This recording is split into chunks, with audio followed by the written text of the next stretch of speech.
அம்மா நீயும் அப்பாவும் கூட வந்திருக்கிறீர்கள். அனைவரும் நான் தான் உங்களை வந்து சந்திப்பது வழக்கம். நீங்கள் என்ன தேடி வந்திருக்கிற காரணம் என்ன? எல்லோரும் அடிபட்டு வந்திருக்கிறீர்களா?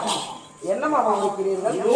மூலமாக பிறந்த குழந்தையாக கழிவு வரக்கூடாது என்று உன் தந்தை ஈசனத்திலே வந்து பெற்று விட்டான். மாமா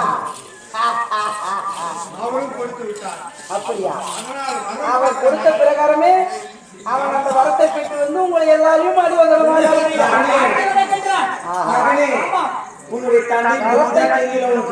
வரத்தை கொடுத்தவர் மீதும் தவறு கிடையாது, வரத்தை வாங்கினவன் மீதும் தவறு கிடையாது.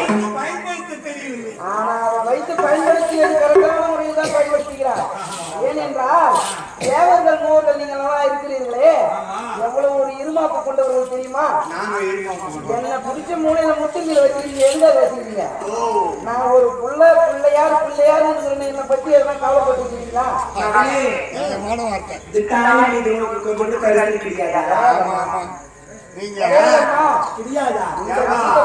கிடையாது.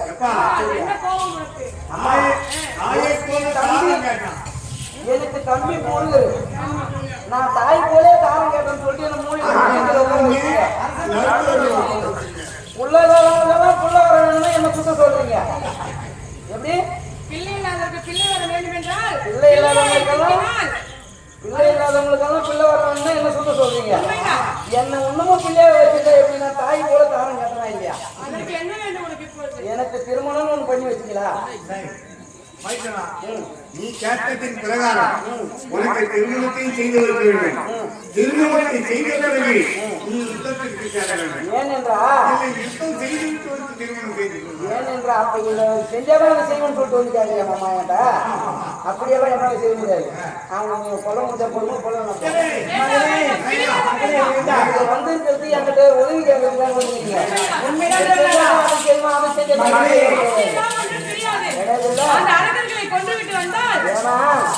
என் தம்பி எனக்கு இறைவன் முருகன், அவனுக்கு 2 பொண்டாட்டி கல்யாணம் பண்ணி வச்சுக்கிறீங்களா இல்லையா?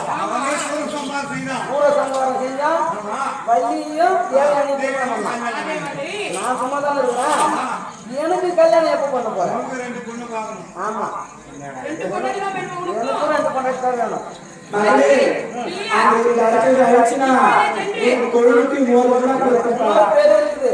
என்ன பேரு? வினைகள் தீர்ப்பவன் விநாயகன். வினைகளையெல்லாம் தீர்க்கக்கூடியவன் இந்த விநாயகன் தான். என்ன முதலா குடிச்சு வைக்கிறது எதுக்காக குடிச்சு வைக்கிறாங்க? பிள்ளையாரா குடிச்சு வச்சுதான் எல்லாத்தையுமே வேலையை தொடங்குறாங்க. எந்த ஒரு வேலையை செஞ்சாலும் போட்டு தொடங்கணும்னு ஏன் சொல்றாங்க? ஆனா என்னையும் குடிச்சு மூலையில தானே உட்கார வச்சுக்கிறீங்க. அர்த்தமாட்ட சுத்து பிள்ளையார் கோயில் சுத்து புள்ள போடணும்னு சொல்றீங்கல்ல, எல்லாத்துக்கும் நான் ஒருத்தருக்கு நான் சும்மா உட்காந்துப்பா கடைசிங்க. நம்முடைய உடலிலே இருக்கிறது. நம்முடைய உடலிலே இருக்கக்கூடியது என்ன தெரியுமா? அப்படியா? புத்தி. ஆஹா, சித்தி. ஓஹோ, சித்தி புத்தி ஒரு மனிதனுக்கு இருந்துவிட்டா வாழ்க்கையை உயர்ந்து பிரம்மதேவனிடத்தில் இருந்து சித்தியும் புத்தியும் பெற்று எனக்கு திருமணம் செய்கிறீர்கள். ஆனால் பிரம்மதேவனுடைய மகள்கள் அப்படியா?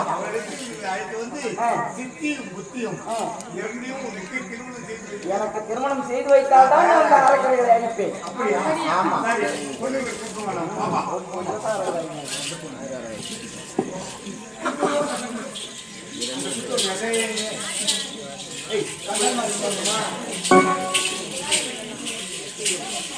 அவங்களுக்கு வேலை வரணும்னா தான் பிள்ளைகள்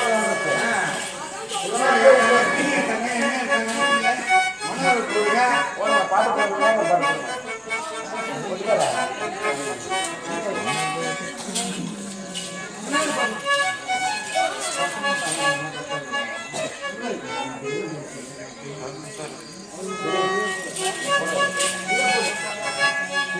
எல்லாரும் இல்லை, எல்லாரும் அவர் மட்டும்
இப்பொழுது விநாயகருக்கு திருமணம் நடக்கப்போவது சித்தி புத்தி இரண்டு மணிமார்களுக்கும் இப்பொழுது நம்முடைய கைக்கு போகிறார் விநாயகர் பெருமான்.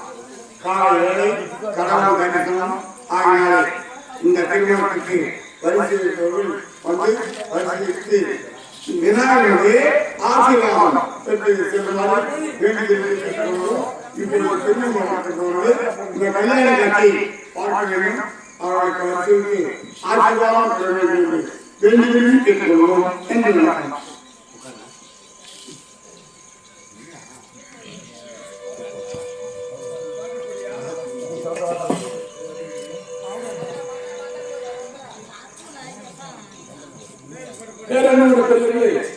இந்த புதிய சேத்திரம் நட்டு வைத்த ஊர், இது கெட்டி வைத்த ஊர், இது கட்டி வைத்த ஊர். ஏன்னா ஒரு ஆலயத்தை கட்டி வைத்து எத்தனையோ பேர்கள் வந்து இந்த புண்ணியத்தை தரக்கூடிய ஊர் இந்த ஆவடியார்.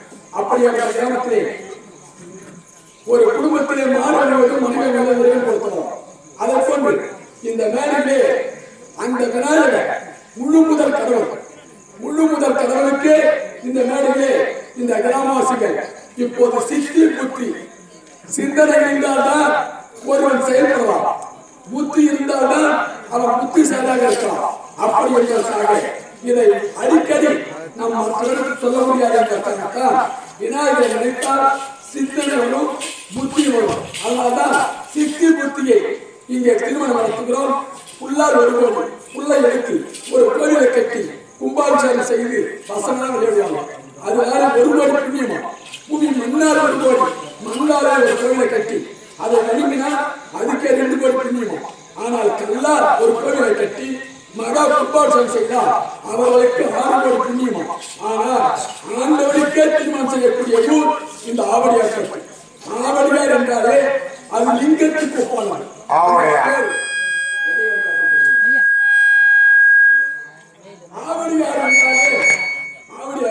சொல்லுவாங்க. ஆவடியார் சிவன் தான். ஏன்னா அந்த சிவனுக்குரிய ஊர் ஊரவர்களும் பேரவர்களும் எதிர்கள் செய்த புண்ணியம். அப்படியாகப்பட்ட இந்த சித்திபுத்தி விநாயகர் திருமணத்திற்கு அனைவரும் கணபதியாய நமக என்று சொல்லி அவரவர்கள் கையை கிடைத்த காணிக்கை கொண்டாந்து அந்த பிள்ளையாருக்கு நம்ம அர்ப்பணம் செய்யணும். பிள்ளையாரை நம்ம வீட்டில் வச்சிருக்கோம். அதை திருப்பி போகும்போது அந்த பிள்ளையாரை அதை விட்டுட்டு கூடாது. அவர் தொப்புல எப்பயுமே ஒரு 5 ரூபாய் 10 ரூபாய் வச்சுதான். ஏன்னா அவர் தொப்புல தொப்பு அந்த தொப்புல சொல்லணும். ஏனை தும்பி கை வைத்து கொண்டு யானை வந்தா யானை கையில் நம்ம பணம் கொடுக்கும். அது போல இது ஏனை வேண்டாம்.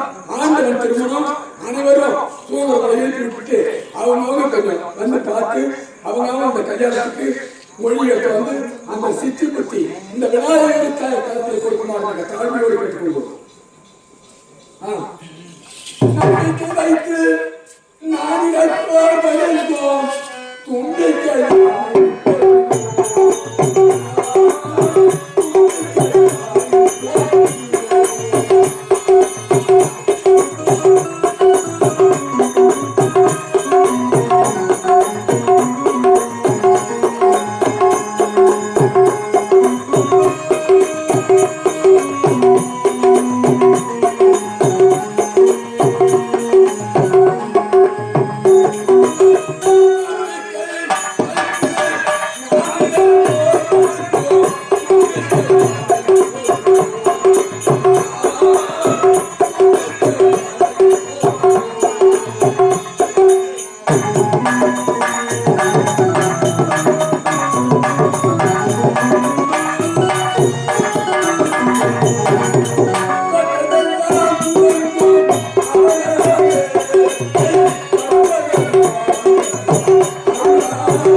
நாம் பிள்ளையா பிறந்தா நம்ம பிள்ளைங்க அப்பா அம்மா கல்யாணம் பண்ணி வைப்பாங்க. ஆனா இந்த பிள்ளையார் திருமணம் வேண்டாம் என்று சொன்னது ஒரு நேரம், இப்போது வேணும் என்று சொல்லலாம். அப்படியாகட்ட இந்த கணபதிக்கும் இந்த திருமணம் நடக்கக்கூடிய காட்சியை அனைவரும் கண்டுகளித்து காணொலி கட்டுவதும் பெருமாள்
இப்படி லைட்டா